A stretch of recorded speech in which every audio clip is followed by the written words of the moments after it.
Hey everybody, happy Monday. Happy Monday. This is Overpass Live.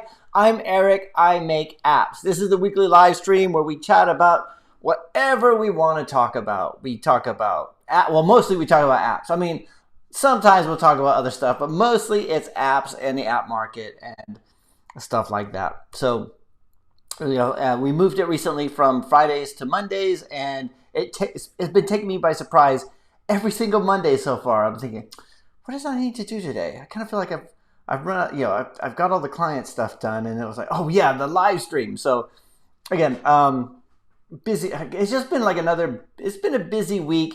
I mean, it's lockdown busy. Lockdown busy is different than not lockdown busy because there's a lot of TV watching involved, I suppose.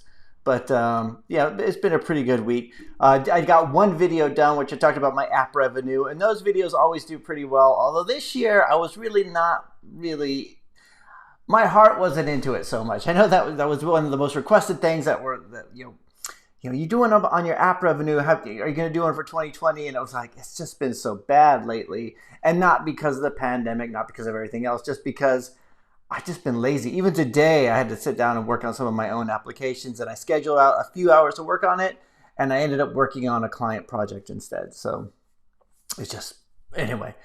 So I'm glad you guys could join us. Let's just see who's here. We've got Manoj Yol. Hi, sir. Saw your advice on becoming an Android developer in 2019. It's all completely different in 2021. Like, everything's different. No, it's good. That 2019 thing, that's something that, people do. Like, I think somebody asked me, what's your advice becoming an Android developer in 2018? And then he asked the same thing in 2019. So I answered the same question 2 years in a row, and it was like no difference. It was less, so we should do one, how to become an Android developer in 2021, just, for the clickbait. Waiting for a great app idea generation. Yeah, me too. And I said, would you please describe how you had the idea of EarSpy? I tell this story a lot, so yeah, definitely I will tell it, Manoj. Let me come back to that one in a minute, though. Let's see who else is here. Tamil City Central's here. Hey, how's it going? Will be today live session. It came at the correct time. Yeah, Bianca. Hey, Bianca, how's it going? I think, Bianca, I saw you over on App Masters last week. That was really cool. That was awesome. Ron Deere is here. Hey, Ron Deere, how's it going? Marco's here. Marco, any big plans for the week? I might do some traveling, might go out, might go to some barbecues, might, go out and just shake a whole bunch of people's hands. But let's go back to this thing here about the idea of EarSpy. So that was like, I tell this story a lot, Manoj, so I apologize to anybody who's heard this one before, but really it was one of those kind of situations where I was working in an office and just working on a laptop, wearing headphones as a contractor. And I was working on a project which everybody was kind of just, I was working on a project that people didn't like. It was kind of thing where as a developer, like the managers were like, we're going to get everyone to use this so we can track their time and track their projects and, just kind of like keep them down. And I was kind of like, I was fine with it. I mean, it's, I'm not going to if they're paying me, I'm not going to say, I don't think this is right. But it was the kind of thing where other people were saying like, I don't want to use this thing, And they would even tell me, like, Eric, I don't think we should be using this project. I'm like, I don't even, I'm a contractor. I don't even, work there. I'm not going to, walk out or anything. It wasn't that bad. It was just like a normal thing, which, if you ever work in a company, the politics and everything can get to you. Anyway, so I could hear people mumbling about this project. They were saying the project name. They were saying my name and everything like that. And I was trying to turn the music off. I still have my headphones on and trying to pretend like I'm listening, but I'm still trying to lean in and listen. And I thought, if there was a way that I could have the microphone go through the microphone pick up the sound on the laptop, that way I could crank the volume all the way up. That's like as simple as the idea was. And it was a very simple idea to begin with. It's been copied over and over and over again, because then once you get into that part, you got the Bluetooth headset, you can just leave your phone someplace else. But it's been copied and it's no longer there. But that's it. And I know I tell that story a lot, so. So Marco, going back to big plans for the week. This week is just going to be all doing client work. I need to release my apps again because it's been like a year. It's been over a year since I've updated. Yeah, it's been, I don't think I've updated the AdMob libraries at all last year. So is something I need to do. And I've done a lot, because of some of these applications, I've done a lot of, not necessarily continuous integration with like Jenkins or anything like that, but I do have like all these Node.js scripts that should do everything for me, but I just need to do that initial, make sure that, I have the new libraries and everything's in there. There's a lot of copy pasting kind of stuff, but Ravi Sharma says, hi, Eric. Overpass Live used to be my weekend starter, like hanging out in a bar and talking about apps. So I miss it on Friday evening so much. I know, but I guess for me, that used to be my thing. I used to literally go out to a bar afterwards, but, well, sometimes, not always. I would go have dinner, obviously, but, yeah, I mean, it's, I don't know. I kind of like doing it. Monday is... We'll see how it goes. It does feel different. It feels like we're the weekend's in reverse for me a little bit. Theo Taylor in the house. How's it going, Theo? Matt Greek says, can you help me with my Xcode error? Sure. What is it? Build successful, but it depends. If it's something, we can have a look at it if you want. It depends. I've had people send, I've had people send me stack traces. Like, I've had somebody send me a stack trace through Snapchat. Like, he took a picture of a screen and says, so it's like, whatever, 30 seconds, however long you had to look at it. He sent it through, and he says, what's the problem with this? I'm like, sometimes you just have to dig into it. Like, very rarely can you show somebody a stack trace and they go, oh, that's the issue. Sometimes, if you could look, sometimes you can look at it and go, if you've experienced it before, you can. But most of the time, you have to find out, you go down and find out what's the line that caused it, whatever. And the thing is with Xcode, you're usually relying on that little red tick box up by the, that little window thing. I don't even know what it's called. That little window thing, and you get a whole bunch of yellow, and you get that one red, which is usually like something to do with the linker or something. But we can have a look at it if you want. Aiden, hey Aiden, how's it going? Eric, renewing a domain name recently, it was expensive. Has there been price hikes? I don't know. All my domains are automatically renewed, which sucks because I usually never realize I still have them until the renewal comes. I got stuff I purchased for clients that they've decided not to go ahead with a project, and it gets renewed, and it's like, but I don't know, a lot of time. Okay, so I don't know if they've gone up, but it seems like they always have those introductory rates. Like, what is it, like if you got a .com, you usually get.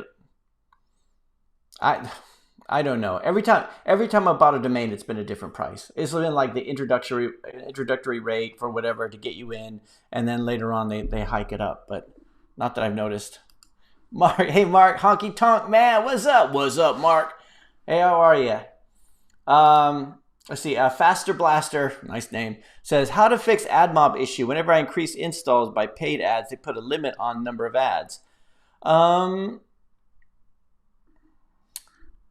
don't know. Is it correlated? I'm not entirely sure. A lot of the time when we come to the limitations, I think there's different reasons, and my AdMob hasn't been limited in a long time. So it's probably one of the most often questions I get asked. And it's a kind of thing where it really depends on what kind of information you're getting from them. And ideally, if you can get a contact with Google over it. But if you can't, other people have had the same kind of issues. So give us a bit more information. And although I might not be able to know the answer to it, somebody here on the live stream might. Symbol not found is platform at least. Yeah, I'm not sure what that would be. That could be anything in your code. If you were to click on it, symbol not found is platform at least.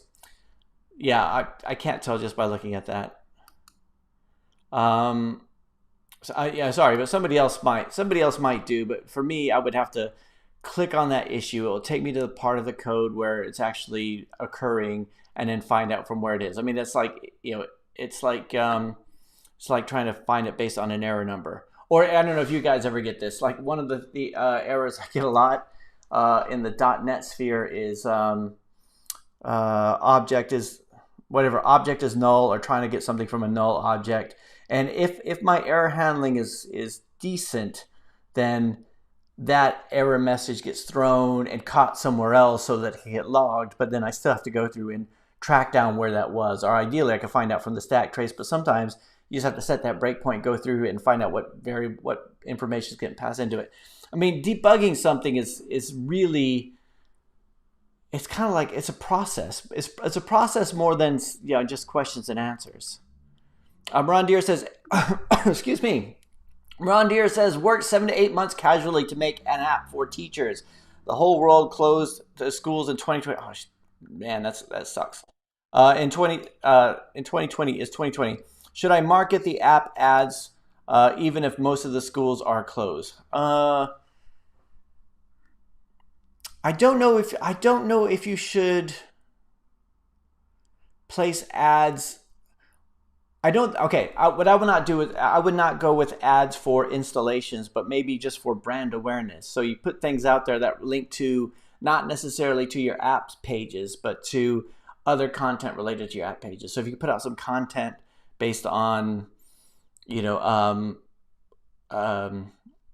based on something that's derivative of the application. So like we go back to the earspy example. So I would have ones about, you know, how to listen in on things, how to, you know, how to hear better, that kind of stuff. If I was with some of the language learning games, there'd be more content about why language learning is important, that kind of stuff. Because ideally, if you get that out to the right people, and you can also tie them into your ecosystem, that way when they are ready to buy, they're ready. Because what you won't want to do is spend all this money on ads that take them straight to your Play Store page or your App Store page, and then did they forget about it later when they're actually in a position to buy? So if they're not in a position to buy, then maybe you want to build that awareness now. And you can do stuff like email marketing lists and stuff like that. Now, I have not had a lot of success with that, but it's always that thing you could put there. So, you know, if they are interested, you register their interest, and then that way you can email them later on, or, you know, put out more content and go out to them and stuff like that. But yeah, I mean, if that makes sense. I mean, it's easy. It's one of these things where it's so easy to say, but you know, because ideally, if it's marketed to schools, then it's almost like it's not even I wouldn't imagine it would be like a snap purchase. It wouldn't be the kind of thing where you'd want to be directing them to your Play page anyway. You'd want to be because they'd have to go away and think about it. They'd have to go away and think about it, probably get some sort of approval, investigate it a little bit more, et cetera, et cetera, et cetera. Would be my guess. Marco says, what is your average revenue per paying user lately? How could I still generate more revenue from users to purchase premium versions in my apps? So my ARPU, what is my ARPU lately? Let me just see if I could. Let me bring up, sorry, I'm just going to bring up my Firebase console to have a look.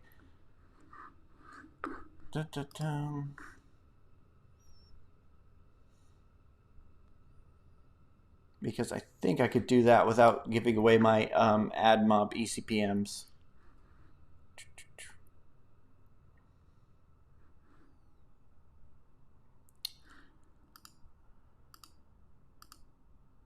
There it is. Okay. I'll show you here my my screen here in a second.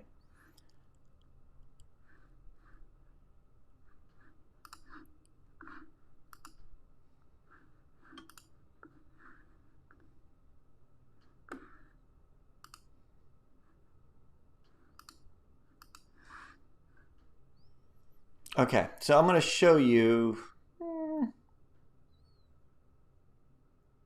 Okay, I'm going to show you my screen. I don't think there's anything on here that you're not allowed to see. And thanks everybody for the thumbs up. Every so often I see the thumb go up, and I really appreciate it. Let's see, go to desktop. So here is my. This one is EarSpy. So even though it's not on Google Play anymore, I still have analytics in place, and I still have active users, and I still have iOS. So, and I still have revenue that comes through. And let's see, my average revenue per paying user is $2.90. My average revenue per user is 1 cent. So it's like, which is about what you'd expect. So you can see most of it's on iOS at the moment, which is rare because before it was like mostly Android, but now it's iOS. So and if you guys aren't using Facebook analytics, well, Firebase Analytics, or some sort of analytics, I mean, I know they're kind of pushing towards Google Analytics, but let me see if I got the conversions, audiences, funnels. Okay, so I zoom in on that. But yeah, this is where we where do I go?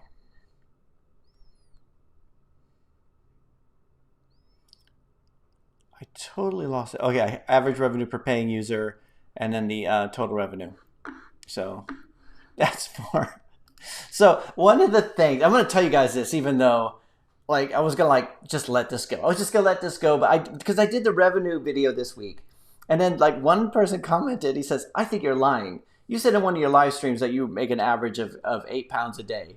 And I was like, I just look at it for so often, and it seems like it goes around £8. He says, "But that would be like 2,000 a month," and you say 6,000. I was like, why would I be lying? Why would I? And then it was kind of this thing, and I was just like, this kind of thing where you think you always hear, okay, just don't respond. It's what's the point? Well, just you put the video out, you're being honest, why even do it? And then like at night I'm sitting there thinking about it going, why would he say I'm lying? Why would he say I'm lying? So anyway, that's my analytics there. Aiden says, do you require or advise developers to use a particular design pattern? No, but I should. It's one of those things where a few years ago I did have like a coding design or a coding standards document, which specified all that kind of stuff.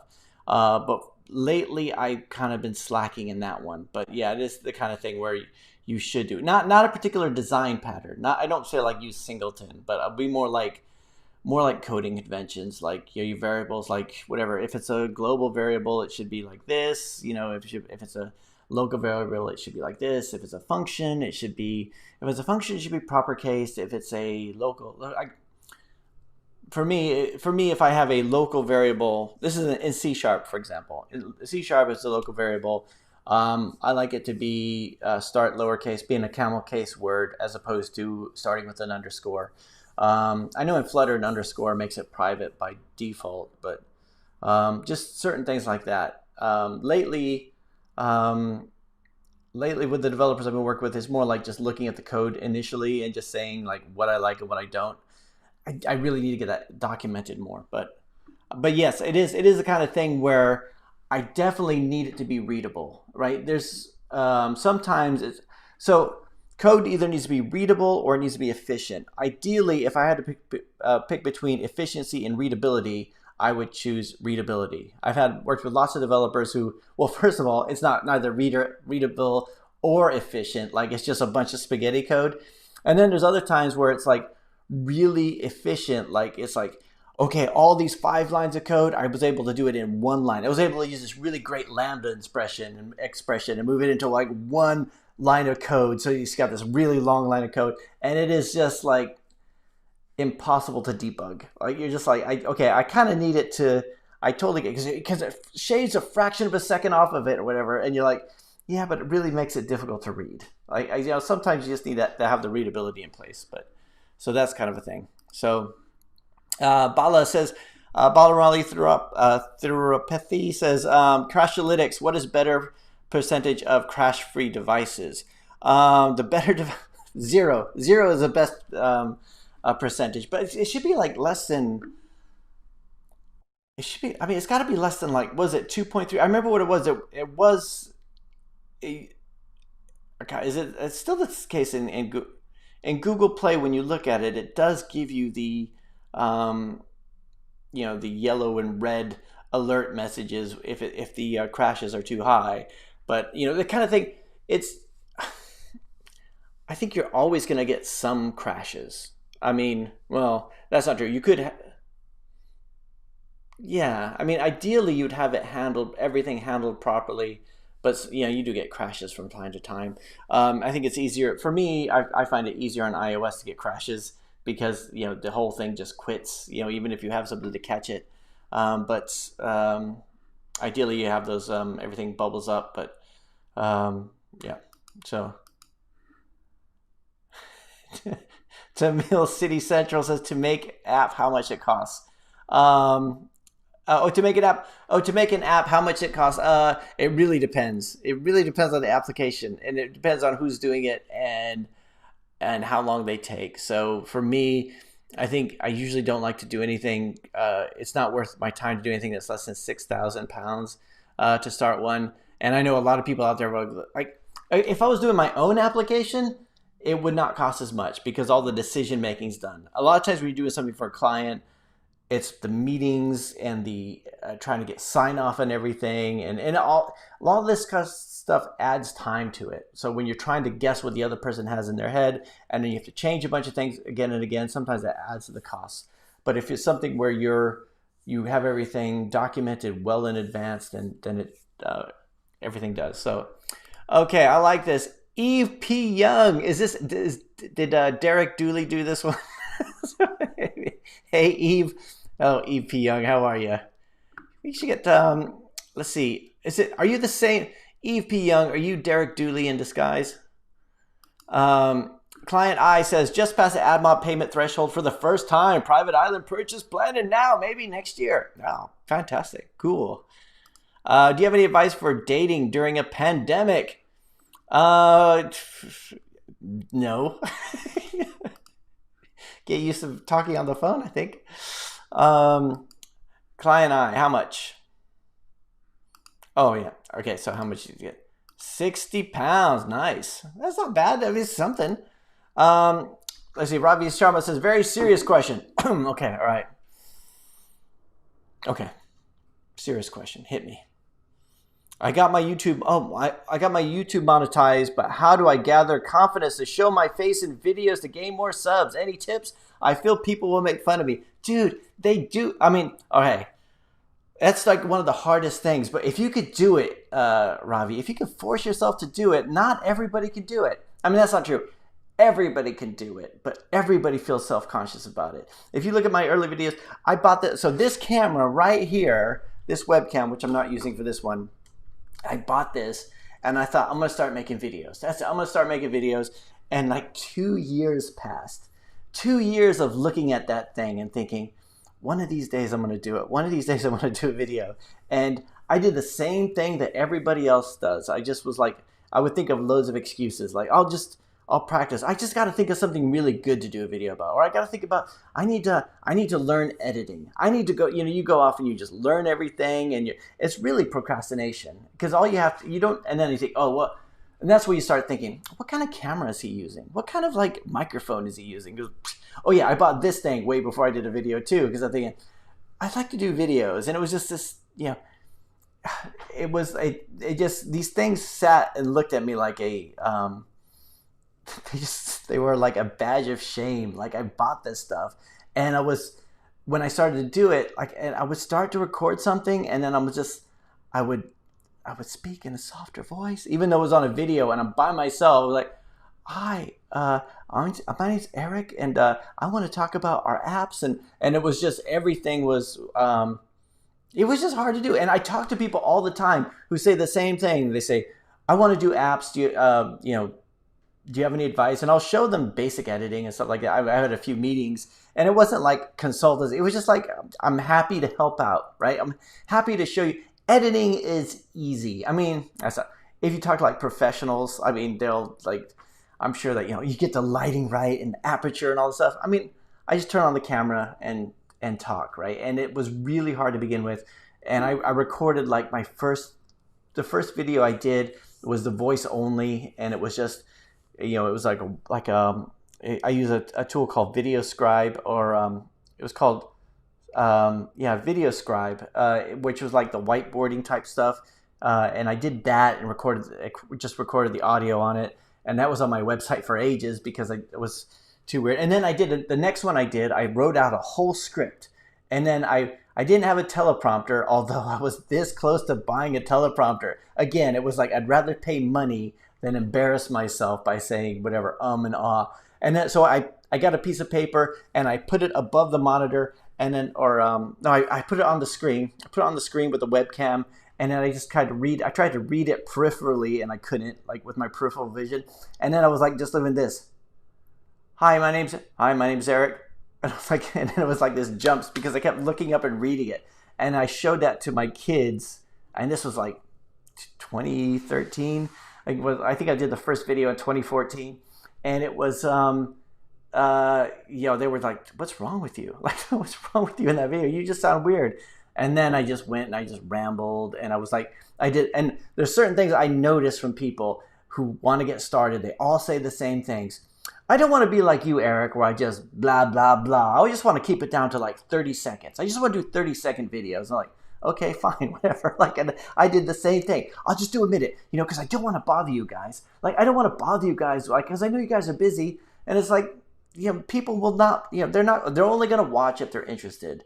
And and then you worry and worry and worry. And then you realize, dude, nobody's going to watch to begin with. Nobody's going to watch. Because you're worried that everyone's going to go on there and make fun of you, but the likelihood is like you're not going to have a lot of viewers to begin with. You have all this time to practice and put the reps in and do it and do it and do it. And I've done one of the things I'm proud of. I mean, I did one video last week, and I've been doing like maybe one a week, but like I've done like over 1,000, and each time it was like, you just get better and better and put the reps in. And I think everybody should do it. If you're interested in doing it at all, I think you should do it. But it is hard to get started, right? And I have those same, I can't even watch myself on video because I know how bad I sound, right? And another thing, when you do start doing videos, Ravi, you start to get like, I start to notice, oh, I'm getting a bit of weight. I need to start working out. Oh, I need to buy some new clothes. I need to you just get really self-conscious. And and occasionally you get people who do make fun of you, and I wish I could say I shrugged it off all the time, but I don't. Also, Signal Sigbert. Yeah, it could be anything. I'm assuming you Googled it, right, Matthew? Tamil said you could buy many. That was the cars. Let's see. Bala says, I've developed an Android app using native Android. What is the easier approach to most functionality to web and iOS? It depends on how you coded it, I imagine. If you have a lot of it on an API, then it should be fairly simple. The iOS, if you're going to go native iOS, then you've got a whole nother thing to do. If you're going to go web, what I would do is try to move as much of it to a central library as you can. Now, if it's going to be hosted on the phone and not in the cloud, then you can't reuse that stuff. But and Eve P. Young says probably port the app to Flutter. Yeah, you could. Yeah, Bala, you could put it in Flutter, but like, there's no reason to redo the Android app if the Android app is working well. Lazy symbol binding error. Oops. Lazy symbol binding failed. I ported it from Unity, if that helps. Yeah, I had somebody once send me, this is the kind of thing where I've had people send me their Unity apps and say, can you just compile it for me? I don't have a Mac. And it's like, you immediately get these kind of errors, and it's just like, I don't know enough about the underlying code to be able to go through and find it. It's either going to be something in your code, or it's going to be something in the bindings, the Unity bindings. And if it's a Unity bindings, then you could probably find it. You could probably find it somewhere in the, Stack Overflow or something like that. These kind of things where, you just got to find, why is it happening? It's obviously not happening to everybody who's going from Unity to iOS. So it's got to be something in your code which isn't gelling well with Unity. So I would start on areas which are not, that might not be common. Like, do you have like a, like using a peripheral, like using a camera or something like that, or some sort of external thing. But let's see. Phil Johnson the second says, "Hey Eric, hey Phil, how's it going? Hope you're doing well. What's with the new time? Sorry, it's been asked a billion times. What are you were you longing for Friday afternoons? You know what? It was a few things. First of all, yeah, like Fridays were that was, like, a lot's changed, like, in terms of like my life, and I was thinking, I was doing every Friday nights, and it kind of seemed like it was convenient for me, but I never checked to see if it was convenient for everybody else. So I thought, well, we could do it any other time. I know Steve P. Young was doing his at Friday at 5 o'clock, and I thought, for a while I was kind of like, you know what? So we're in competition with each other, but I like to watch his live stream. So I was watching it afterwards, and I was thinking, well, and part of me, the stubborn part of me was thinking, well, I was here first, so I should stay at Fridays at 5 o'clock. And I thought, actually, you know what? It was just really childish, because I was just like being stubborn. I was thinking, nah, you know what? And also CoffeeZilla did his live streams at 5 o'clock, and I thought, it was like, if I'll just move it to another day, then I can watch theirs, and we can see what this does. Now, if it doesn't work out on Mondays, then maybe we move it back to Fridays. But I'm flexible. I mean, for the most part, I'm flexible. So I thought, let's try out Mondays. But if you guys hate Mondays, I mean, not in general. Like we all hate Mondays. But I mean, if you hate the live streams being on Mondays, then let me know. I think it might be Google mobile ads. It might be. It could be. Let's just if you've not run pod install. If you've not run pod install and installed the pod files, or if it does use Google mobile ads and you're loading it from the Xcode project instead of the Xcode workspace, then you might not be loading the wrong version. So I would check by loading the Xcode workspace to see if that fixes it. Anil Rao says, hey Eric, hey, how's it going, Anil? Smash Highlights, hey Smash Highlights, how are you? I'm good. EP Young says, Google removed your app, but at least you're getting money from existing users. That's true. Okay, Eve P. Young, I didn't even realize that. Like, I brought it up. Okay. To be honest, I haven't looked at the analytics a whole lot lately on that application. I've just sort of like written it off for dead. You know what? Damn it. They took that app off, and so I feel a bit better about it now. Let's see. Smash Highlight says, have you done any web development lately? If so, what are your preferred frameworks? Thanks. I've been doing some stuff with Blazor. If I do web stuff. And Blazor is something where I learned about it. Well, I've heard about it, but like Fist007, who watches the live stream, he was talking about it. And he was saying, you could do C# in the browser. And I'm thinking, no, it's got to be transpiled or whatever. And it's WebAssembly. So... and the only reason I like it is because it's C#, and that's what I used to use, and I like using stuff like Link. I like using okay, I'm old, I'm an old man, so I'm a jQuery man myself. So I like using jQuery or just vanilla JavaScript. Right, I like using Node.js if I'm doing server stuff. I've never really gotten into TypeScript. And I know that's every time I talk about that, everyone, how can you not like TypeScript? But I think I didn't like the fact that you're doing something that's further away from the browser. So, which is exactly what Blazor is. I mean, it's just moving further away. And anytime I want to do something where it doesn't have a Blazor assembly for it, I have to bridge to JavaScript and everything like that. But it's been interesting. It's been interesting doing it. In the past, I've done a lot with I did a lot of Ionic development, so it was like Angular 1. And when they moved to Ionic 2 and 3 and 4 and whatever, I never really got I did a project recently in Angular 8. Oh, I say I did a project. It was an admin site which I had to add some functionality to, and I just didn't like it. I just didn't like the fact that everything was, I was building on top of so many different things when I just wanted to do something easily. What about, and I know, but I hear a lot about Vue.js. I've done a little bit with Vue.js, but only just playing around with it. What else is out there actually? I've done a little bit of playing around with React, just like learning it, just kind of like, but I didn't. One of the things I didn't like about React was the fact that the HTML markup was mixed with the JavaScript. I just kind of, but I know people love it. I mean, people love those kind of frameworks. So, what are you using, Smash Highlights? Are you doing anything? Faster Blaster says, how much time it takes for ASO to start working and its increased download rank over time. You should hopefully when you change your keywords, you should start to see something within, I would say, a few weeks. But it's not just going to be that. It's going to be the traffic you get to it. So it's gonna have like a snowball effect and a tipping like a tipping point.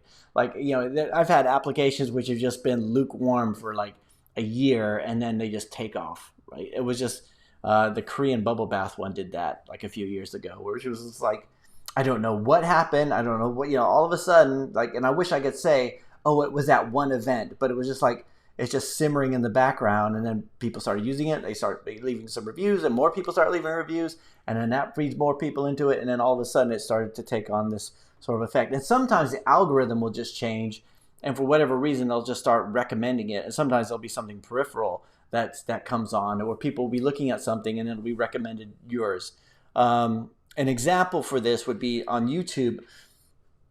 Lately, so I've got this thing lately where I did a video a couple years ago called "Ignore the Voice of Reason," right? And it was just like my normal daily video. It was, and somebody, and all of a sudden I started getting all these like hateful comments on it, like people saying, "Oh, you're so boring. Oh, you're just hanging on to Alex's coattails or whatever. You're hanging on to his apron strings. Oh, you're just using Alex to make yourself famous." I'm like, who's Alex? Like, I don't know who they're talking about. All I know is all of a sudden I'm getting all these like, and it's, it was like, again, Ravi, going back to your question about doing videos, it was like, all of a sudden, like, why am I so, like, why is it, like, you can only hear that you're boring so much before you start going, man, maybe I really am boring. Anyway, so, but apparently there's a guy who has a channel called The Voice of Reason, and which is a good name for a channel, but like my video was called Ignore the Voice of Reason, and for whatever reason, YouTube decided they just recommend that video every time somebody watched one of his videos, and he has like 2 million subscribers. He's way more popular than me, and everyone, and then I get all these people saying these like his hardcore fans just like slagging me off, and I didn't even know what I was doing.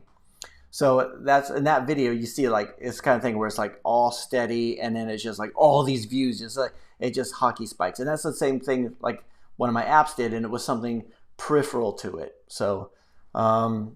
But to answer your question, like when you make a change, I would keep checking it over the next, I would at least give it at least a week and check how it's ranking on App Annie. Log into App Annie, and see how it's ranking for the keywords that you want to. And if it's not ranking the way you want to, and check the different countries too. If it's not ranking the way that you want to, then make another tweak, and everything like that. So, let's see. Bianca says, "Are you doing client work right now? And if so, do you have space for a new project? What's the best way to get in touch?" Bianca, just you could email us at info@overpass.co.uk. It depends on the project. I mean, it is pretty busy at the moment, but yeah, it depends on the project. If it's like a nice softball over the middle of the plate, we just smash it out of the park. That would be really cool. But if it's something that's yeah, we could have a chat if you want. Yeah, give me a call. Aiden says 0% crash free. Oh dear, you need me to help you. You need me to help you code. Let's see. Steve Young says, "Is selling courses more profitable than making apps?" I don't sell courses. I have no courses. So I doubt it. I think it's one of those things. My assumption is when people get into apps, they get frustrated because it's not as easy as they think it would be. So they move on to courses, and that's not as easy as they expect it to be, or to drop shipping, or to writing ebooks, right? And it's that, that kind of looking for that next easy thing. And I think, I there's a reason why I stick with what I'm doing, is because it works, and I want to get really good at doing this one thing rather than chasing each shiny object, because everybody's trying. Like, one of the things, like, I'm so sick of these courses of people saying get rich doing this, right? Get rich making, God, what would it be next? Get rich making TikTok videos. Get rich with apps. Get rich with ebooks. Get rich with drop shipping. Get rich with selling courses. Now, to be honest with you, Eve, if that's your real name, a few years ago, I was very seduced by the like Teachable and Udemy and stuff like that. and thinking, well, maybe I could do that. But then I start realizing I don't. And this might be stupid. This might be the kind of thing I kick myself about when I'm older. But it's just like I don't want to be someone who just talks about doing something and can't do it anymore. Like, because I get accused of that a lot. I get accused by people like who say like, whatever. And I'm like, I'm a developer. I code every single day. Like that's kind of what I do, or I work with other developers to do it, or think about architecture, or have discussions about technology. But it's like I have to know how things work, and I have to keep my brain sharp. I also had when the channel was growing really fast, like a few years ago, I had a consultant at YouTube where she talked to me about stuff, and she was like saying, maybe this can be your full-time income. Again, that was very seductive too, thinking maybe I could just be a full-time YouTuber, and then I'll be like, thinking about clickbait all the time and stuff like that. And so I don't, every time I think about doing a course, I think, do I want to be that guy? I think, and there's nothing wrong with doing a course. It's that, if it was a course to say, here's how to publish an app, that would be like, good. You take the course, you know how to publish an app. But if it's something like get rich, change your lifestyle, that's the kind of thing I would really hate. Eve also says, does it take longer to build an app than to grow a YouTube channel? If you had 6 months dedicated to one activity, which would you choose? I would choose app. I would definitely choose app because YouTube doesn't pay that much. It's like, you think there's a lot of competition in the app market. Like, you have to be at least somewhat technical to put an app out there. The bar to entry is getting lower all the time, but the bar to entry for doing a YouTube video, aside from just feeling awkward about it, is really low. Lots of people are doing that. Tamil City Central says, what to study to make apps of all types of Android apps, how long it takes, if possible, to learn from YouTube, if they could tell me any channel names. What are some good channel names? There are loads out there.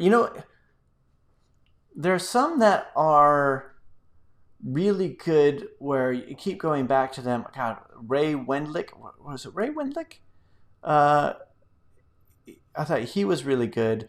I'm trying to think. MTech Viral, I think, is the Flutter guy that I was watching a bunch of his stuff. One of the reasons why I don't do like tutorials also is because if I watch a tutorial, I'll watch somebody give a tutorial, and more often than not, I won't remember who that person is or very much about them, and then I'll just go to the next thing, right? So, but sometimes you'll find somebody who like, they're really interesting what they talk about or how they explain things, and that's like MTech Viral, I think, is really good.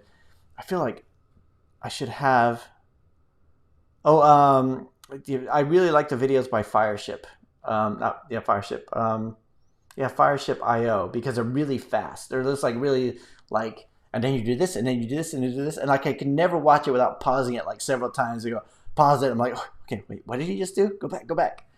So, but it depends on the technology too, because that's very much the Firebase stuff. Firebase and Flutter when I watch him. Daval Jatania says, roadmap to become an Android developer in 2021. That would be a really good clickbaity video. I would start learning, right? I would download Android Studio, watch a few tutorials. If you're going to be, decide on which technology you want to go with. Do you want to do native? Do you want to do Flutter? If you want to do, if you're only going to do Android, then I would learn Java. Did I say Java? I meant, oh my God, why am I blanking on the other language? Java versus, oh my God, I'm getting soft. Let's see. Ravi says, Eric, I laughed like crazy with tears when you just spoke about out all my thoughts about putting paper on screen, buying a teleprompter, everything you said. Dude, it's the same. You would be surprised how many people say the same things. I had somebody I was talking to, and he said, I've committed I am going to do 50 videos in the next year. And I was showing him how to edit and stuff like that. He goes, and he started saying, I'm going to hire a video editor. And he started saying all the stuff he was going to do. There's all these things in front of him actually turning on the camera and starting. And I was like, well, you don't need a video editor. You could just he goes, oh no, but we need a professional introduction. We need like a green screen. We need this, and it's a procrastination tool, right? I need everything to be absolutely professional, right? It's like saying you need to be, you need to make sure everything's perfect so you could just step up to the plate and be perfect the first day. But you're not, because you're not good enough yet. You have to get over those initial hurdles. So you might as well just start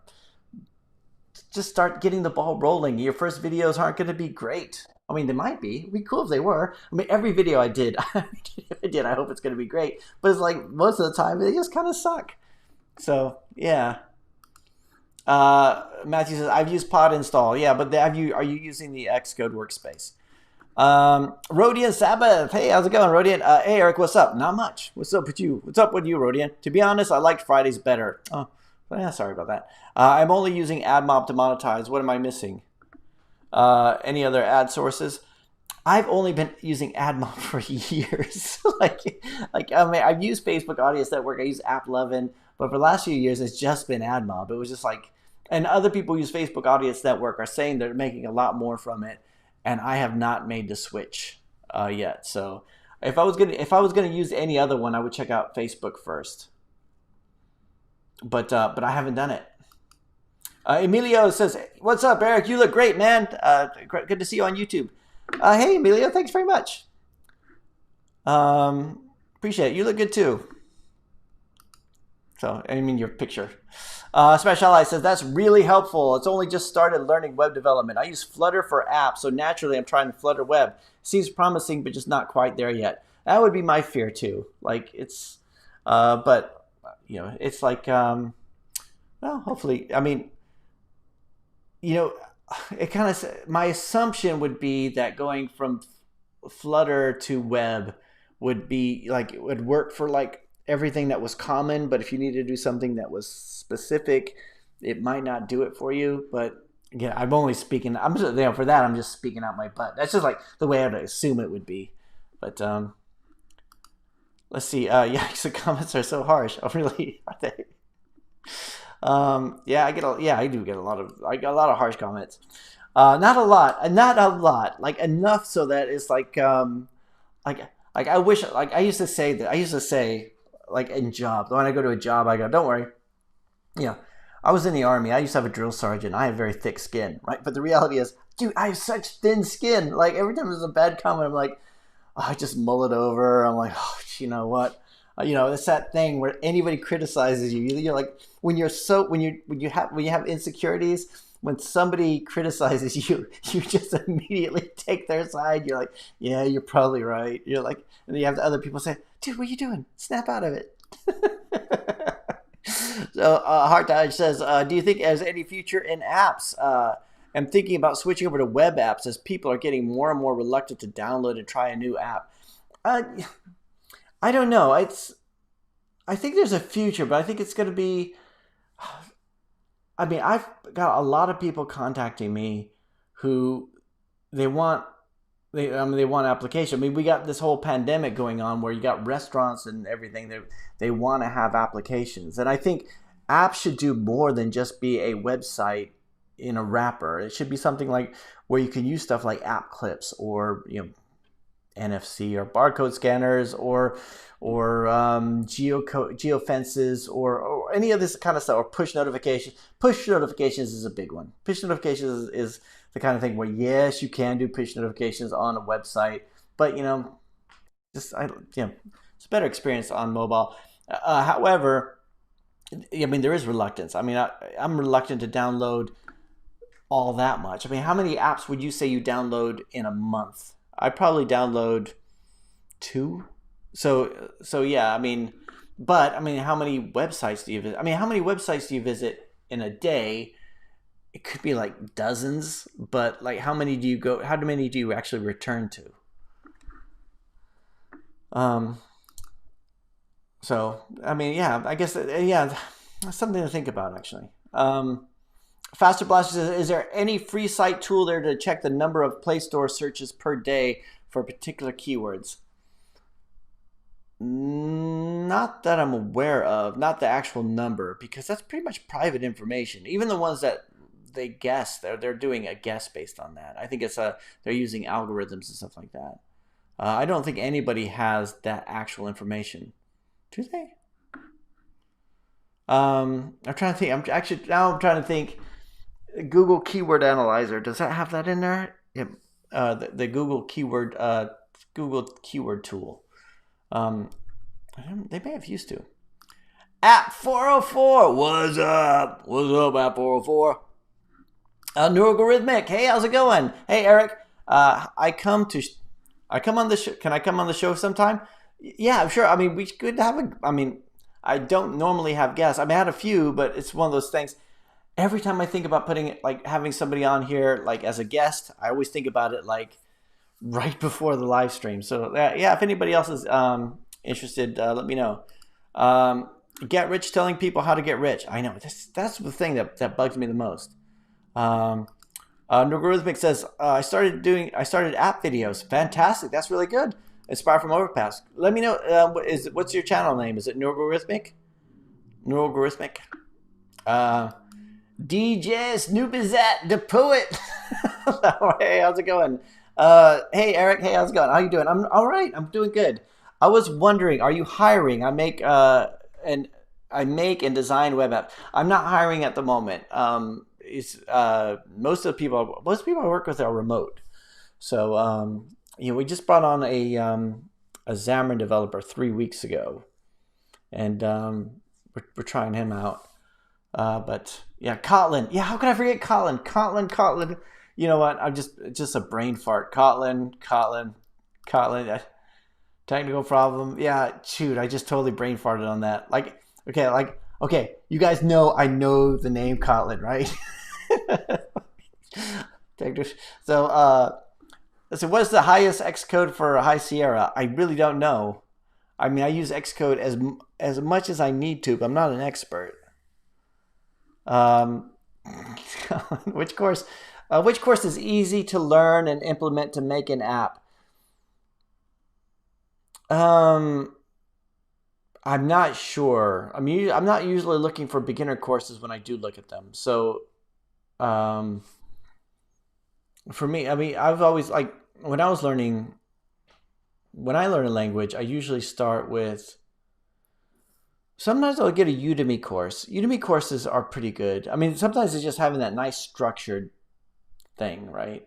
But there's so much on YouTube that I think it would be finding someone that you get along with. I mean, there's a few pet peeves I have when I look for tutorials. Sometimes a person, I don't expect it to be polished. I don't expect it to be, he's spent, 5 days editing it and whatever. But if they go, oh, I don't know why that happened, let me go in. I mean, if you have an error, or if you're that didn't do it, unless it's live, I think they could cut that bit out and just keep it punchy and a little bit more moving it quickly, which is why I like the Fireship ones, because it's really, really quick. And it's kind of that fast way of thinking. It makes it look so easy, and then you start doing it, you're like, oh man, why is this taking me so much longer? Thanks for all the thumbs up and everything, guys. We're all shouting Callan at the screen. Families of coders all over the world are going, are you okay? What's wrong with you? Why are you shouting Kotlin? Oh, man, I know. I don't know why. I brain farted on that. Oh, jeez. Google are using a lot. EP Young says, Google are using underhand ways to force the last remaining Java developers to switch to Kotlin. Yeah, I mean... Yeah, if you're going to start, I would start with Kotlin. I mean, but I've never really used Kotlin myself. In fact, I couldn't even remember the name of it a few minutes ago. Can you check Multi-Games 2021? All right, so let's have a look at this. I assume we're looking at the Play Store, right, Tamil? Let's have a look. We're looking for... What are we looking for? Multi-Games.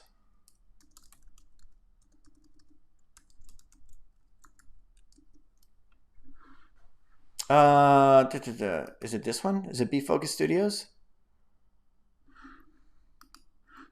I think because what I'm thinking here, Tamil City, is that you don't have any spaces in here, and that's kind of throwing me off. Let's see.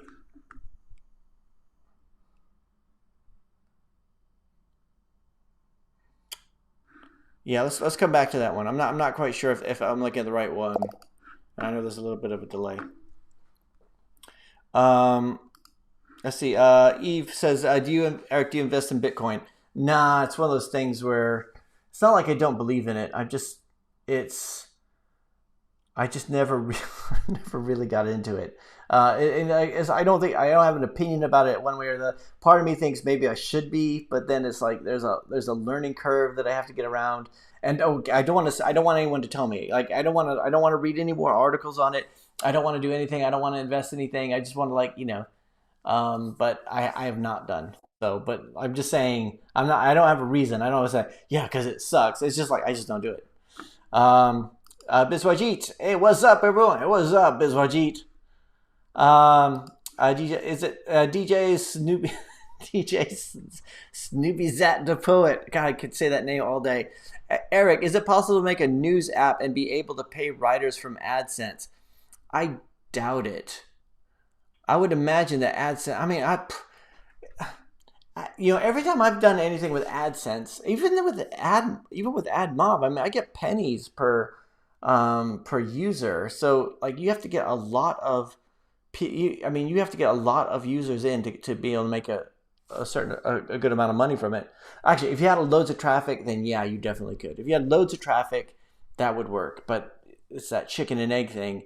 In the beginning, you have to get some writers who pretty much understand they'll be working for nothing initially. And they would be assuming the risks with you that hopefully that app will take off. EP Young said, ever thought about doing a day in the life of a software developer video? I have thought about that. I thought that would be fun to do. And then when I moved out, when I moved into my own place, I thought that would be I could do something like that. But then there's I go visit a client. I can't really okay, I'm filming this video and, but lately because of the lockdown, it's been earlier this morning I was in that room, and now I'm in this room, and now I'm going to go back to that room, and I'm going to go sit in this other room for about 45 minutes. Well, not 45 minutes, 5 minutes to relieve myself. I mean, yeah. So maybe one of these days, but lately it has not been the most interesting thing to film. Tamil City. Okay, that is it. So let's have a look at this again. So. No, it was this one. So, Multi Games 2021, free mini games online, 15 reviews, 1,000 plus installs. Let's see, all 5-star reviews. This always looks suspicious to me when I see all 5-star reviews. Let's see. This is a mind-blowing game, with fabulous game I've ever played. It's downloaded so I've ever seen. Download it fast. This is a mind-blowing.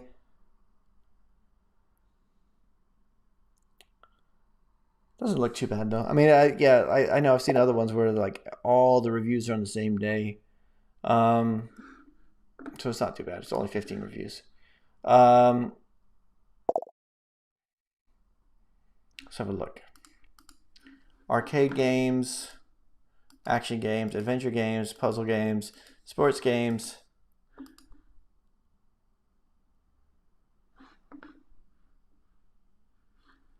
I mean, have you thought about putting a video on here? There's a lot here in this one. I mean, when was it released? 18th of November, 1,000 plus installs. I mean, it looks okay. I think the icon is, I mean, there's a lot going on in the icon. It's difficult to say because it's what are the search terms we want to go for? So if I'm going to go multi-game, if I go multi-games, actually, you're right there in the front. Although, is that what you would type? I'm not quite sure about that one. What do the rest of you guys think?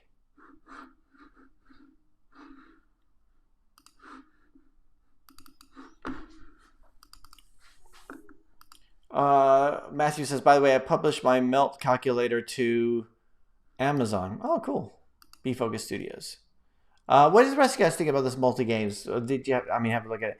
I mean, for me, it's one of those. This one is. Let's have a look at it again. Because I feel like I brushed over it, but because I'm not a gamer, like I'm kind of think what's the best, like multi games, like games itself is a very common word, but free mini online game stores. So I go to free games. I'm trying to think what you would search to find it, and how do you get this in front of people? I mean, because we got the different stages. First, people got to actually find it, and when they do find it, and if they actually come to this page, then we could start looking at, is this enough to say arcade games, action games, adventure games, puzzle games, sports games.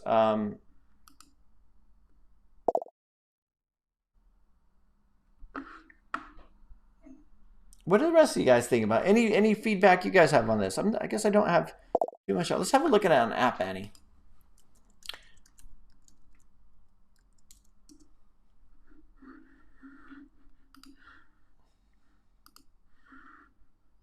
Let's look at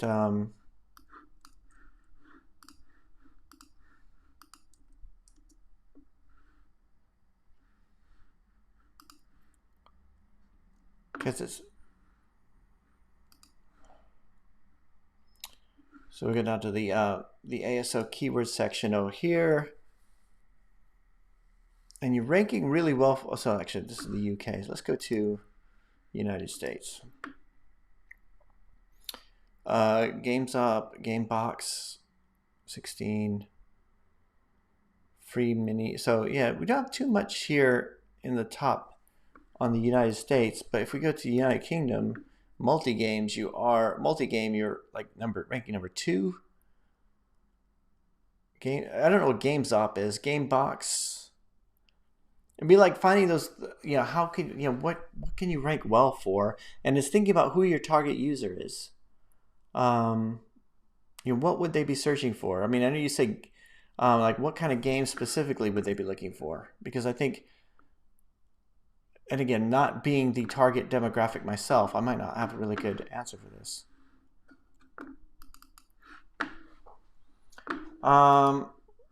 Let's see. Sadik Tani. Hey, Sadik, how's it going? Says, can you please check Earthquake Tracker, latest quakes? All right, let's have a look. I'm just going to first bring it up on.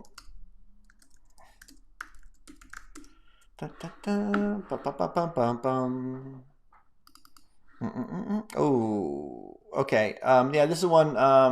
So there's so many here. You're gonna have to give me a bit more information. Like what's the developer name we're looking for?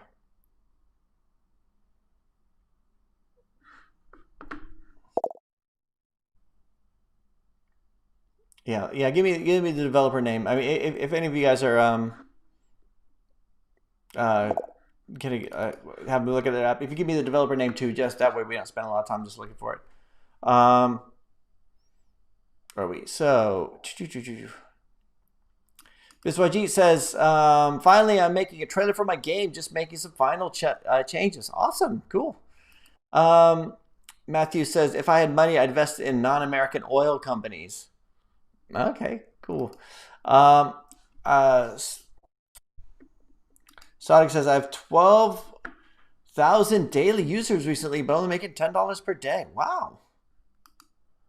Because Joe Biden hates the oil industry. Sonic, do you hate full screen ads? Yeah, do you have full screen ads? Yeah, that's a good question. I've been using full screen ads since the beginning. Make usually less than $10 usually.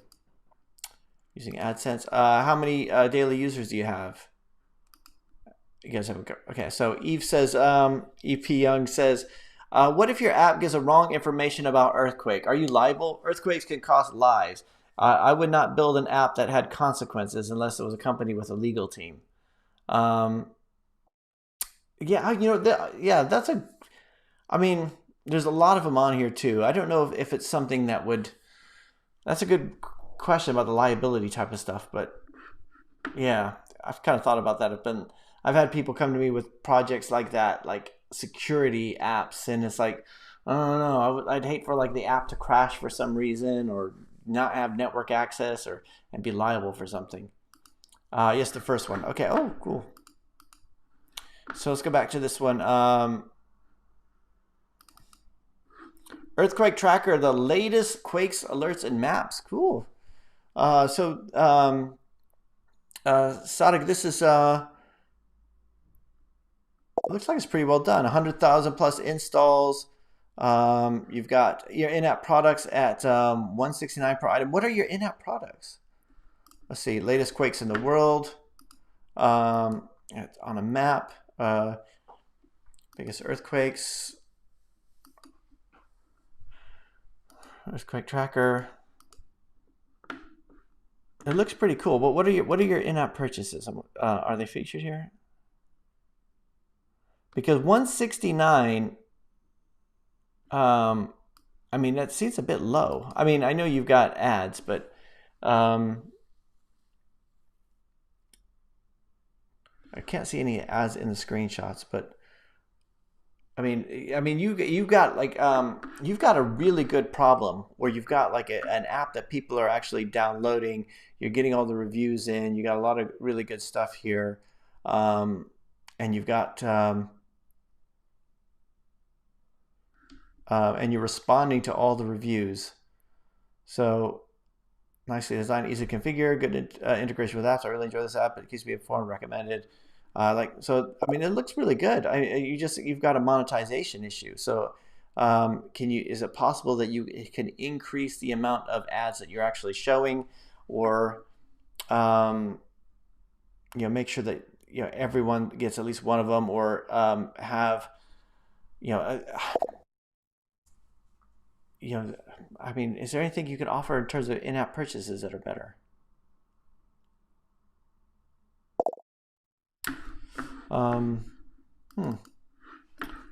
See, Trinity.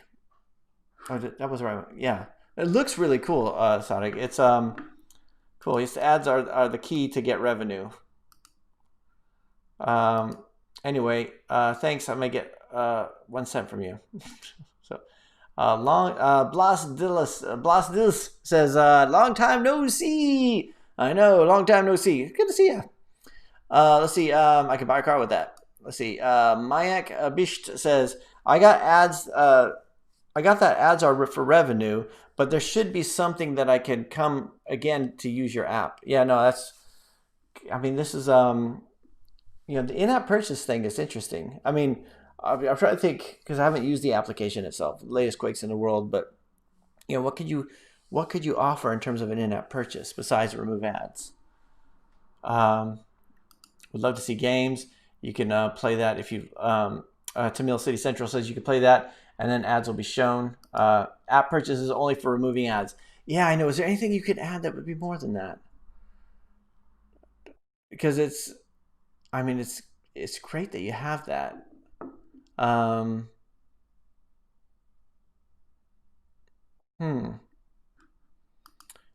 Let's see.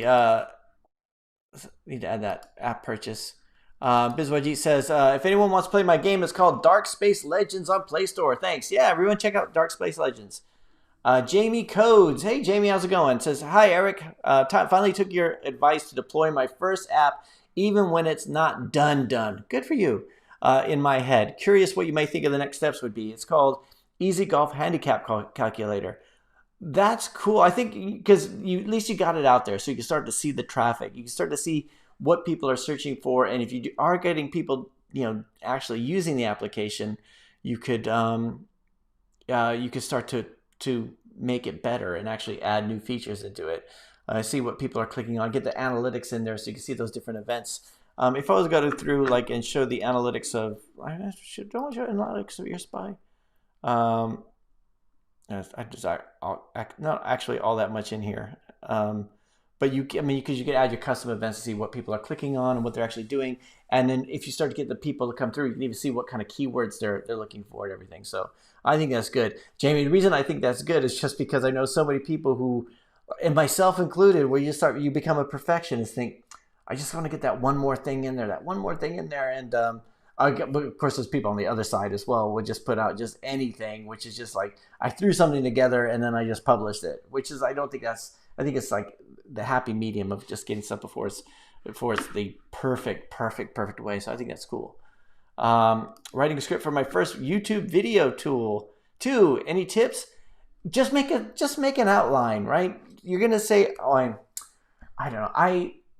I've been criticized about the fact that when I'm editing, I don't remove the ums and the ahs and the you knows, and my videos don't look like this. So the other day I went to the, because I just talk the same way we're doing the live stream now. So I think it's good. It's good to have a script, but like more like an outline. Like that's what I'll do. Like if I'm doing something, I think I have something I want to talk about, and I'll just do an outline. And sometimes I don't do an outline, and I'll just, it's like you're talking to like for me, it's like we're talking to a friend. It's like we're talking here right now, right? If I have to have a script to talk to somebody, that means that I'm socially awkward, which I guess, maybe a little bit. But I would say do an outline as opposed to a script. But just so you know, so you have focus. Like another thing I do, this happens a lot. Like I'll do a video and then I'll keep forgetting, like I'll mess up something. And the nice thing about the live stream is that if I mess up, like if I can't remember a word, like say, oh, I don't know, Kotlin, then I'll just stop the video and do it again. And sometimes I'll do a video like 3 or 4 times and then I can't remember what I said. Like I'll say, like I said earlier, and I'm thinking, did I say that earlier or was that the previous video that I did? But yeah, no, that's cool. Yeah, let us know what the channel is when you put it out there, Jamie. Thank you, Eric. I learned many things from you. Thanks, Sadek. Dude, your app is doing really well. So if you say you learned things from me, I'm very flattered by that. But I don't think you need any help. you just have a monetization problem. So let's see. Eve P. Young says, Eric, we go back to making daily videos. I thought about it, but then I kind of want to. That was at New Year's this year. I thought maybe I'll go back to doing daily videos. But there's sometimes we talk about doing videos. We talked about Jamie and to Ravi earlier. Like, is that voice in the back of your head thinking, is this good enough to do a video? Because before it was just like I'll just talk about whatever. I don't care. I'll talk about, how come McDonald's breakfast ends at 10:30 or whatever. Like I'll make a video about that. And sometimes people say like, that's not app related or that's not good, and it's. So that's what, if I do daily, then the nice thing about doing daily videos is that there's no topic that's too small. There's no topic that's not grandiose enough. There's just like, I can talk about, how to do appads.txt, right? That's, that doesn't need to be its whole, like, I don't need to do a half-hour video on that. I can just say, hey, this is how you do it. 1, 2, 3, it's done. But then, it was fun doing it just because it felt like, I don't know. Like there are days where I don't talk to anybody. I'll have like a stand-up meeting in the morning, or I might have like a meeting with my team. But then or now my kids are staying with me over the lockdown. I talk to them, but for the most part, I don't talk about technology. So it was kind of fun to do the daily videos, and then also to look for places to film it. But I don't know if it's something where it's like, yeah, I definitely need to do it more often than I do it. But again. So I watch certain videos where it just feels like they're really reaching for new clickbaity topics, like how to become an app developer in 2021. That's because it's so much different than it was in 2020. Which category in apps make millions? I think, I don't know. I mean, utilities have, games have, lots of them do, but there's the category itself is not going to be what makes millions. It's not like you're going to, you made an app and loads of people are downloading it, but it's in the wrong category. Although, I don't know, maybe a finance app. Would a finance app have better ads? I saw that about YouTube videos once, saying YouTube topics about investing got better ads than YouTube top videos about games and stuff like that. But let's see. Mr. Hulk. Ooh, Mr. Hulk, how's it going? I made a game called CalFast. You can have a look for the first time, but AdMob limited my ads. When will my ad limit be taken off? I heard this a lot from early developers. and I've been hearing it a lot lately, but I haven't had anything limited in a long time. CalFast. Is that is Mr. Hulk? Is that might be this one? Let's just take a shot in the dark and think it's this one. CalFast. Oh, calculate. I thought it was like I for some reason I thought it was a calorie counting app like SlimFast, but CalFast. Oh wait. Oh, cool. Yeah, I don't know. I don't know about the ad mob limitation. I know a lot of people have it. I know people have had it for weeks. And if you're not doing anything wrong, you should be okay. But I would think, I know this is, if it's doing well, it's doing well. So, but the graphics could use some improvements. That's my only thing that immediately jumps out at me. And then maybe put something out like to just show that it's a math game in the title if somebody's searching for that. But again, if it's working, it's working. So, Ms. Hulk, I will mail you. Okay, so stop clicking on your ads. So, Son Goku the Cyan says, I'm starting to learning a programming language now from zero. Ooh. Which one should I choose to get a job with it ASAP, even if it's part-time? Let's see.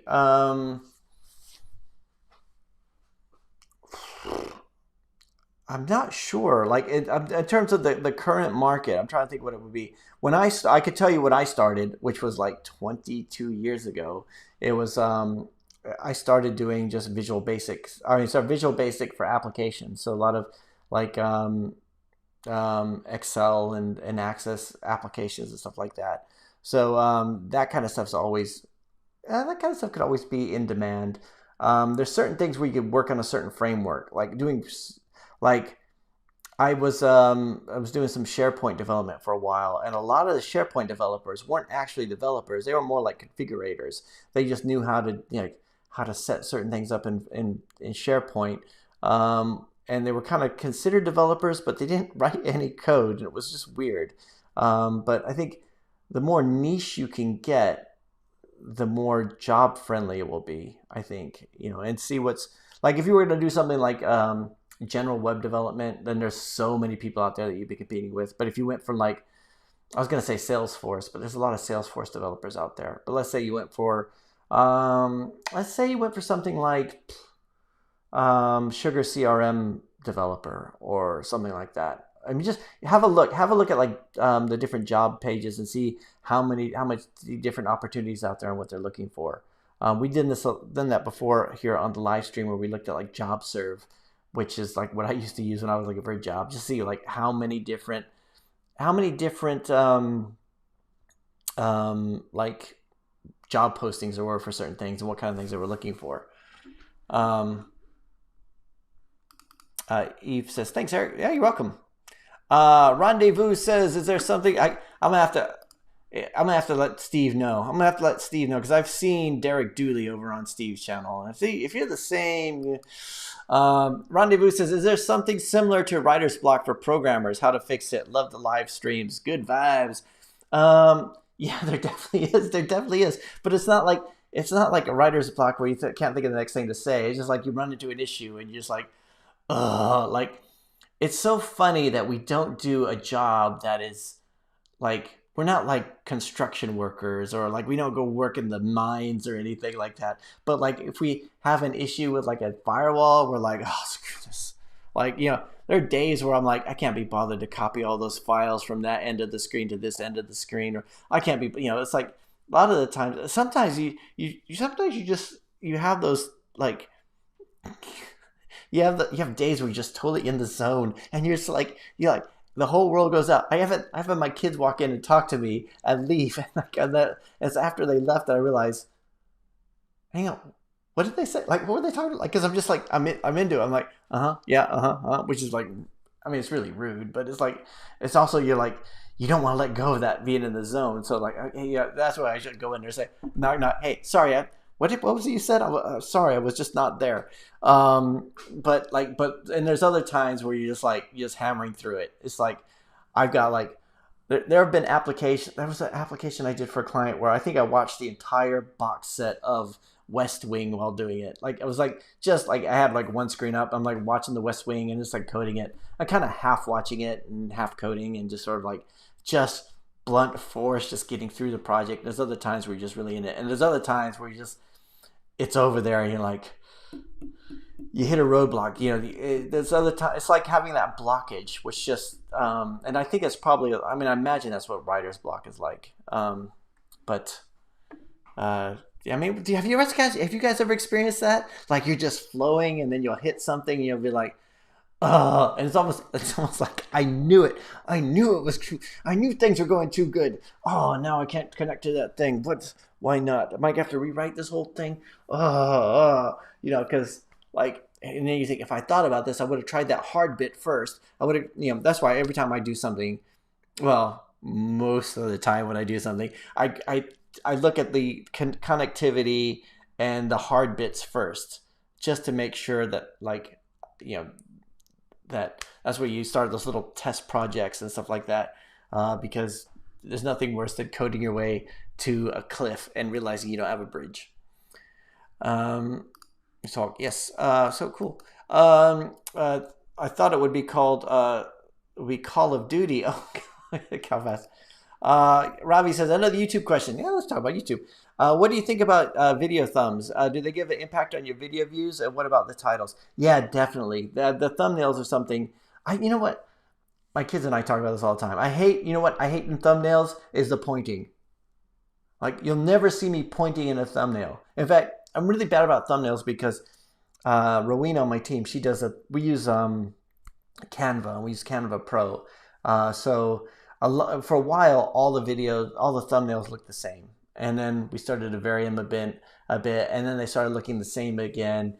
And we read stuff about, it's like, you know, some people will say you need to have a brand identity so people know that it's your channel, and they, you know, and that kind of stuff. But then I realized I'm looking through them and it's like they all look the same. They were all a picture of me and the same background and the same whatever. And it was like, for me, whenever I see something like that, I think I've already seen that video. Like, and sometimes, and we would put the entire title on the thumbnail. So we try different things, and some thumbnails I'm making a funny face, but it's not on purpose. Usually it's like Rowena or Sandy on my team, they'll go through and they'll look for something and they'll find like something where I'm just like, whatever. Like, but because I always forget to like do the thumbnail one. But yeah, the thumbnails are really important.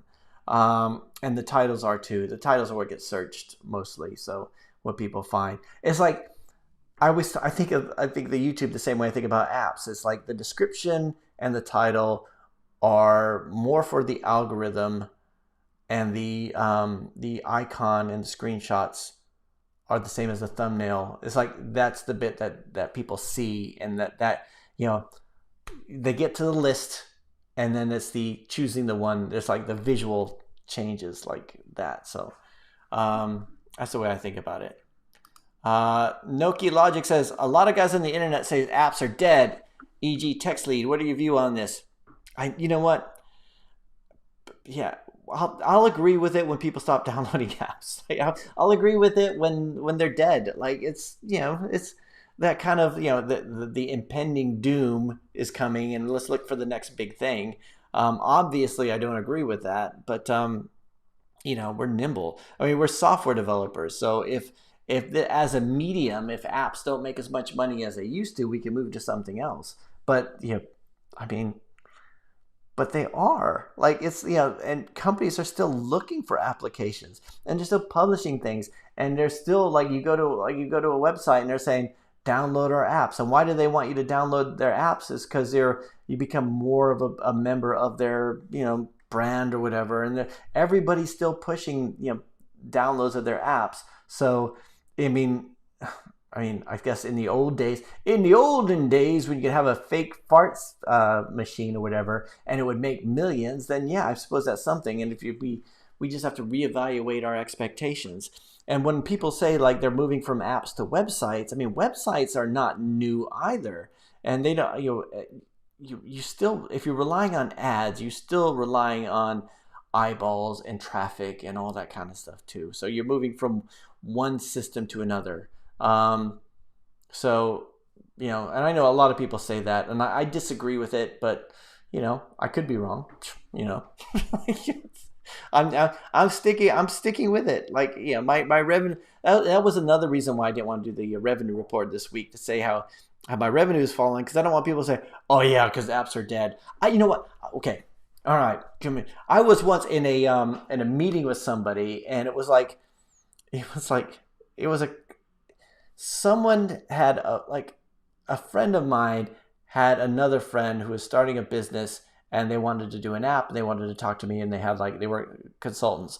So I went and met with this with a woman, and she was like, it was nice, it was a good conversation. She said, "Can you meet with my partner, like the business partner, not partner, business partner next time?" So I'll go, and this guy shows up, and he's a consultant too, and they just left their jobs at a big company, and they were like, you know, they were kind of that early, we just started our company stage. So they're kind of like still cocky and how they're going to go out and conquer the world kind of thing. And he was like just such a jerk. He was like going, like he was just like that kind of superior air about him. And he's like, yeah, so you know, I hate to tell you this, but apps are dead. This is like 4 years ago. You know, apps are dead. You know, there's a new thing coming on. I don't know if I said, you're talking about PWAs. He goes, yeah. So those are going to take over, I hear, and all that. And he's telling me all this stuff. I'm like, dude, man, you stick to your industry, and I'll stick to my industry, right? You know, when people start going in droves to progressive web apps and start leaving the app markets, then then apps will be dead. But you know, all we're doing at the moment is guessing, right? And we are one good killer iPhone feature away from this being like, you know, everyone being interested in apps again. But I could be wrong. I mean, people disagree with me on that all the time. So don't worry, you just can publish your app. Yeah, good job. Yeah, actually, yes. BizYG, you're right. Mr. Hulk, you published your app. So like what I said about the graphics, forget all that. I mean, good for you. I mean, yeah. I mean, that's hard to do. It's like doing a YouTube video. It's like hard to do. Thank you. Thanks for the shout out, Eric. No problem, BizYG. Thanks, Eric, for your time. No problem. Ravi says, and last week Google removed one of my apps, and then after 2 days reinstated without me doing anything. Do you think Google is going crazy? That's really good. You didn't have to appeal. That's awesome. I'd never heard of that happening. Have you applied for privacy protection of your app? That happened to me also.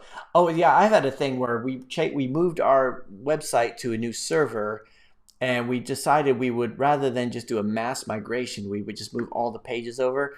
And I noticed my privacy pages were missing, so I had to like put those on this weekend. Luckily, they didn't remove any of the apps. Zach Inspired Graphics. Hey Zach, how's it going? I love your severed head icon. Been following you for a while. Thanks.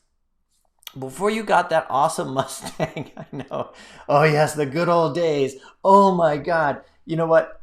Okay, yeah. There's nothing as humbling as struggle. You know, your business starts to slow down and the market starts to slow down a little bit, and you got that Mustang. You're thinking, I have to get rid of that Mustang, but then everybody's gonna know because it's so flashy. Keep up the great work, Eric. Thanks, Zach. I really appreciate it. Tamil City says, to create Play Store console, Molly ID is good or not. I don't know what. Oh, mail ID is good or not. Play Store console. To create Play Store, a new mail ID is good or not. A new one. Is there something wrong with the old one? I'm not sure. BizWatchEat. Hey, thanks very much. Super chat. Thanks very much. Appreciate it. Where are you from? It says. Cord Funk. Cord Funk. Both the new Mac Mini M1, both the new Mac Mini M1 this week. It's amazing so far. Oh, really? MacBook Mini. Ooh, nice. Both new MacBook Mini M1. Nice. BizWatchEat, where are you from? Tamil City, Central India. Good work. Actually, a good value. Can't believe it. A good value price ratio from Apple. Really? Wow. Yeah. I was tempted by the Mac Mini initially, and I do like the iMac that I have. I mean, I am totally drinking the Kool-Aid on the Apple stuff at the moment. So, They've got me. Let's see. It looks like a businessman. Let's see. It's me, Jordan X says, do you trade in the stock market or crypto? No, I don't. I don't do either of those. Ify Young says, thanks, Eric. No problem. And Prateem says, hi, Girish. And I would like to second that by saying hello to Girish, whoever Girish is. Hey, everybody. Thanks very much for joining the live stream. I really appreciate it. We're going to do it again next Monday. Appreciate all the questions, hanging out with me, just chilling. And I hope you guys have a great week ahead. Thanks for letting me know, those of you guys who prefer Fridays. But if you think Mondays are okay, we're going to keep doing it Mondays. And if we need to, we'll go back to Fridays. But I really appreciate everybody showing up. And I hope you have a great week. I'll talk to you again next week. Bye.